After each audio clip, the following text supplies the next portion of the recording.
Bienvenue à tous au Satis. Je suis très heureux de me joindre pour la 3e fois consécutive au Think Tank d'Imaginov pour partager avec vous tous les magnifiques innovations qu'on trouve sur Salon pour vous permettre demain d'aller plus loin, mieux, plus vite dans vos productions. Donc selon la formule consacrée, le Satis 2013, c'est maintenant.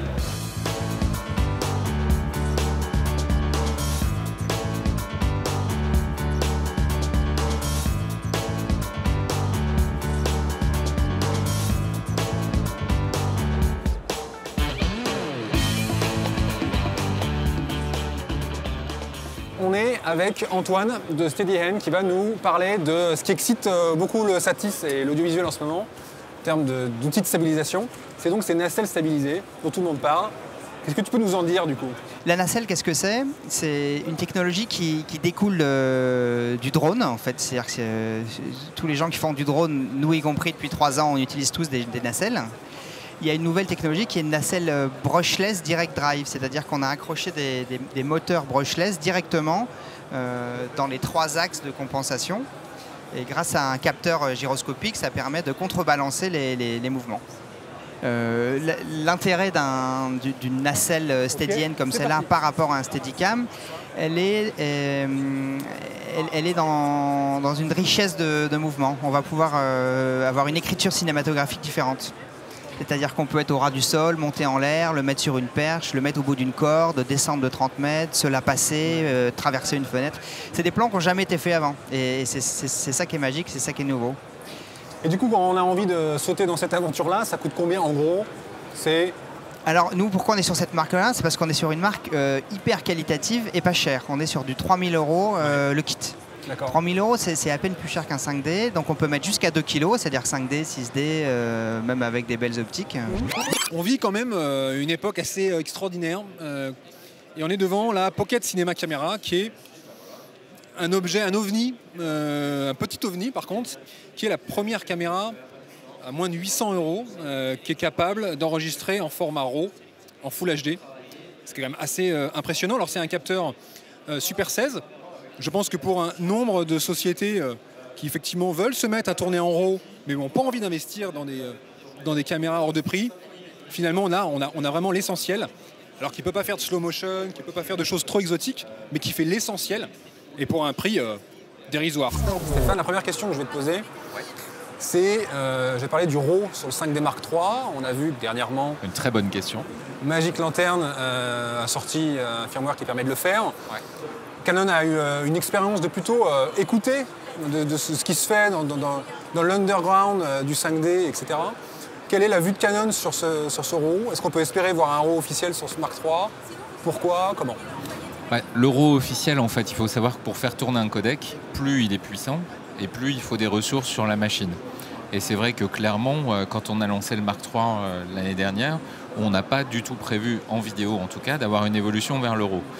Ça veut simplement dire que les composants vont être beaucoup plus sollicités et peuvent générer des pannes du fait qu'ils vont nécessiter des ressources qui n'étaient pas prévues à l'origine. Donc jusqu'à maintenant, le logiciel est en ligne, je pense, depuis 4-5 mois maintenant, ouais, tu me corriges. On n'a pas de retour, mais il faut savoir que forcément demain, c'est des garanties qui ne fonctionnent plus. Alors c'est vrai que les garanties, elles ne marchent pas tout le temps, mais elles marchent quand même sur les nettoyages de capteurs, elles marchent sur les pixels morts, qui sont des points qui reviennent quand même assez souvent sur les DSLR.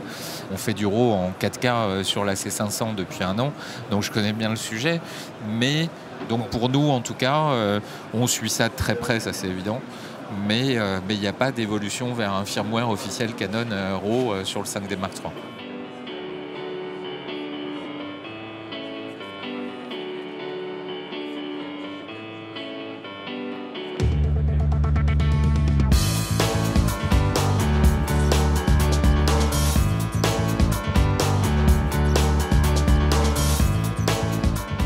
Alors je sais qu'il y a beaucoup d'utilisateurs de réflexes évidemment en vidéo, mais qui se posent beaucoup de questions sur le son, l'enregistrement du son.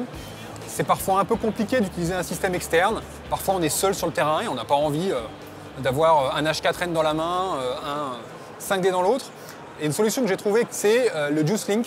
La marque est JuiceLink, Mini Rig, qui est ce qui est en train de nous enregistrer là en ce moment. C'est tout simplement un préampli qui permet d'enregistrer jusqu'à 3 voix. On voit qu'il y a 3 entrées XLR et de créer un fichier mono ou stéréo, avec tout un tas de fonctions vraiment bien pensées, comme la possibilité de tout mixer et de mettre ça sur la voie de droite et de tout mixer avec moins 16 dB sur la voie de gauche pour permettre d'avoir une sécurité dans le cas où effectivement tout d'un coup il y a un bruit très important qui me fait saturer. Donc tout un tas de choses qui font que c'est vraiment un outil que je considère en tout cas qu'aujourd'hui le meilleur pour simplifier l'utilisation effectivement de micros professionnels avec un 5D. Donc on est avec Elena sur le stand Accessories devant un petit truc assez marrant, un petit objet sympathique qui est une glide cam qu'on voit ici monter, qu'on voit ici plier, donc super légère. Vraiment, première glide cam que je vois qui est transportable facilement dans un sac à dos par exemple. Et bien du coup que Elena va nous présenter un peu les grandes lignes de ce petit objet sympathique. Sans les poids, elle fait 408 grammes. Ouais. Avec les poids, on est à 1,9 kg. Les poids sont réglables en 3 fois. Et du coup, on peut monter du matériel jusqu'à 3 kg là-dessus. Ouais. Et elle est réglable assez facilement. Donc en hauteur, en latéral, ouais.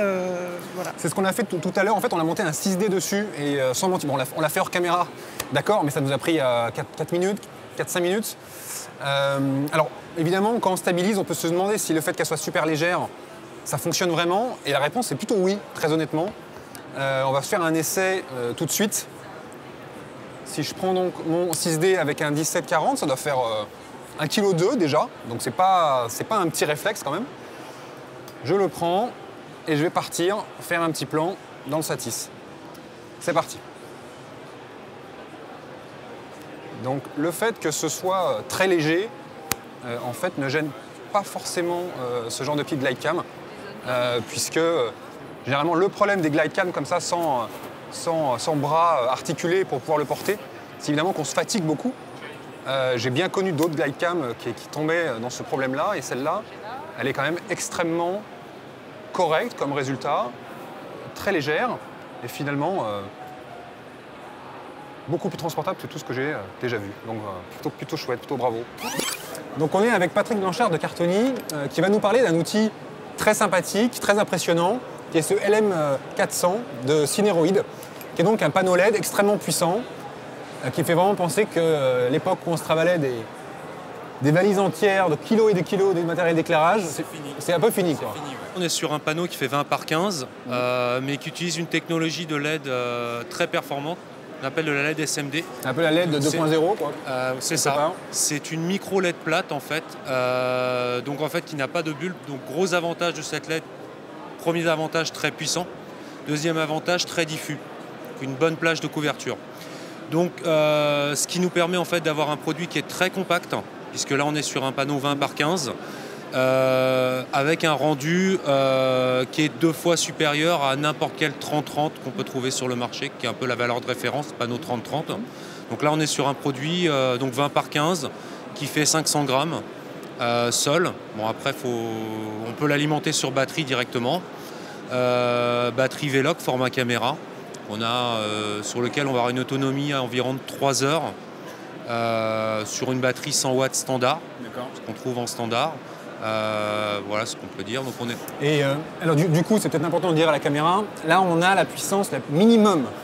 Ah oui, là on utilise à peine, quoi. Si on le lance vraiment, on va cramer, quoi. C'est-à-dire que si je vais un petit peu sur ce petit potard derrière et je bouge, on se rend bien compte de la puissance effectivement du panel light, quoi.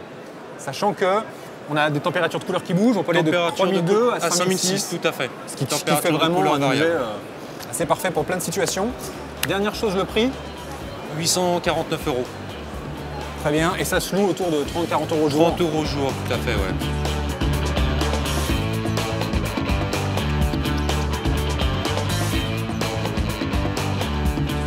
Donc ces événements sur le matériel, c'est très technico-technique. Et parfois, ça fait perdre le fil un petit peu de l'artistique. Mais je pense que ça nourrit quand même toute l'année. Ça inspire des solutions sur tous les projets qu'on a tout au long de l'année. Donc j'espère vraiment que ces quelques exemples qu'on a pris, qui sont des exemples tous assez intéressants qu'on a pris durant ces quelques minutes ensemble, vous inspireront pour toute l'année jusqu'à l'année prochaine. En tout cas, ça a été un vrai plaisir pour moi de passer ces quelques minutes avec vous. Et je vous donne rendez-vous à l'année prochaine. Allez, salut!